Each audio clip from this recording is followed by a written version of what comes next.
한국인들의 삶의 질이 미국, 일본보다 더 낫다라는 건데요. 이런 내용이 있구나라고 싶어가지고 다뤄봤습니다. UN 산하인 UN 개발 계획입니다. UN Development Program이라는 곳인데요. 각국 국민들의 삶의 질을 평가한 2024 인간 개발 보고서를 최근 공개했습니다. 그런데 이 순위가 꽤나 흥미롭다라는 얘기인데요. 이거는 인간 개발 지수 HDI라고 하는데 이걸 담은 보고서예요. 이 인간 개발 지수는 4가지 객관적인 지표를 바탕으로 매겨진다고 하네요. 그 4가지는 국가별로 기대 수명, 기대 교육 연수, 평균 교육 연수, 그리고 1인당 국민 소득을 토대로 했다라는 건데요. 이걸 토대로 193개국 이런 지역들을 대상으로 국민들의 총체적인 삶의 질을 평가한 거죠. 경제 개발 지수만이 아니라 1인당 어떤 국민 소득으로 지표되는 그런 그 지수만이 아니라 평균 수명, 고용, 교육, 건강, 환경과 같은 어떤 정성적인 요소를 더해서 어떤 인간다운 삶을 나타내는 척도로 사용한다라는 거죠. 그래서 최근에 이 2022년에 대한 순위가 얼마 전에 발표된 건데요. 여기는 미국을 비롯해서 한국, 일본 주요 국가들도 모두 포함이 됐다라고 합니다. 그래서 실제 미국, 한국을 얘기했는데 그 전에 1위를 한 곳이 어딘고 보니 많이들 알려진 곳이죠. 스위스라고 하네요. 2등 노르웨이를 0.001점 차이로 제치고 세계에서 가장 삶의 질이 높은 국가 자리에 올랐다라고 합니다. 매년 작년에도 그랬고요. 그 전해에도 그랬던 것 같은데요. 계속 1위를 놓치지 않고 있다고 하네요. 스위스의 경우는 기대 수명이 84.3년으로 상당히 긴 편이었다라고 하고요. 1인당 국민 소득도 놀랍게도 69,000불, 한국이 35,000불 정도 될 텐데 굉장히 높네요. 그래서 미국은 그러면 어땠느냐라고 하니 미국은 20위였다고 하네요. 기대 수명은 78.2년이었었고요. 그리고 선진국 가운데선 이 수명은 좀 낮은 편에 속하고요. 그리고 기대 교육 연수는 16.4년, 평균 교육 연수는 13년 정도였다고 하네요. 그리고 1인당 국민 소득은 65,000불이었었고요. 룩셈부르크와 동시에 함께 공동 20위에 올랐다라고 합니다. 한국은요, 미국보다 삶의 질의 순위가 더 높았다라고 합니다. 한 단계 높은 19위였는데 기대 수명은 84년이었었고요. 아까 미국이 78.2년이었으니까 그보다 5년 이상 길었던 거죠. 길다는 거죠. 기대 교육,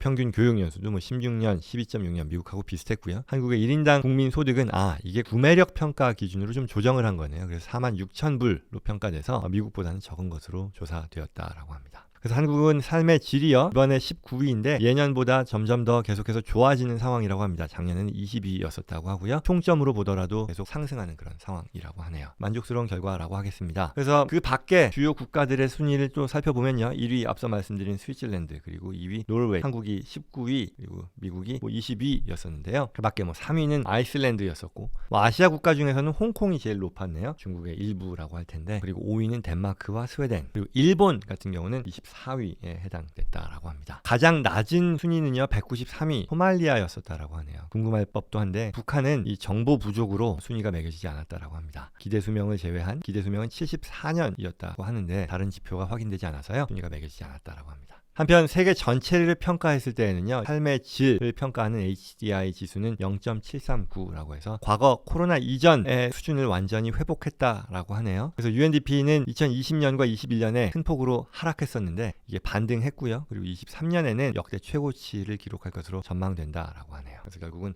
팬데믹 이전을 완전히 회복한 그런 상황일 텐데, 다만 이러한 총 지수의 상승에도 불구하고 선진국과 저개발국 사이에는 굉장히 큰 차이가 보여졌다라고 지적했습니다. 22년 기준으로 OECD에 속한 선진국들은 예외 없이 과거 프리 코비드 대비 높은 HDI 지수를 기록했지만 저개발국들은 절반 이상이요, 이러한 팬데믹 충격에서 아직도 벗어나지 못했다라고 합니다. 특히 러시아 침공으로 2년 넘게 전쟁을 벌이고 있는 그 우크라이나의 HDI 지수는 100위였었다고 합니다. 전년도보다도 거의 14계단이나 낮아졌다라고 하네요. 한국에서 삶의 질에 대한 어떤 우려, 헬조선이다 등등도 얘기가 나오고, 또 출산율 저하, 굉장히 주목받는 어떤 안타까운 그런 현상이잖아요. 안 좋은 평가들이 많았는데 이번 결과는 다행스럽게도 그와는 좀 반하는 그런 내용이어서 희망적인 결과였던 것 같아서요, 공유해 봤습니다.